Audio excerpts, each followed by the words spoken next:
Once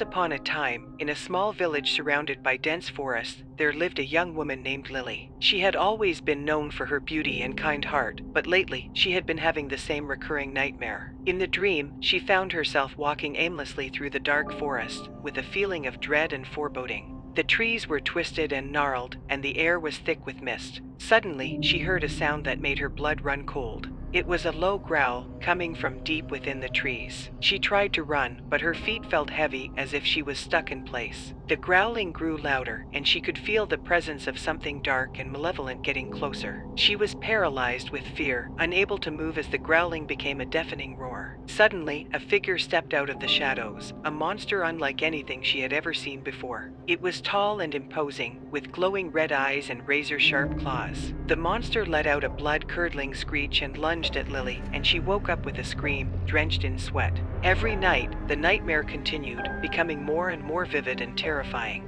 Lily became a shadow of her former self, haunted by fear and unable to sleep peacefully. The villagers noticed her distress and whispered amongst themselves, speculating about what could be causing her such terrible nightmares. One night, Lily could take it no longer. She made her way deep into the forest, determined to face her fear and put an end to the nightmares. But as she walked deeper into the woods, she realized that her nightmare was all too real. The monster from her dreams was there, waiting for her. Lily screamed and turned to run, but it was too late. The monster was upon her, its claws sinking into her flesh. She fell to the ground, and as she looked up into the monster's glowing red eyes, she realized that it was not a nightmare, but a creature from the depths of hell itself. And with her final breath, Lily understood that her nightmare was not over, but had only just begun. For from that day forward, the monster roamed the village, preying on the unsuspecting residents as they slept. And those who dared to venture into the forest never returned, trapped in a never-ending nightmare from which there was no escape.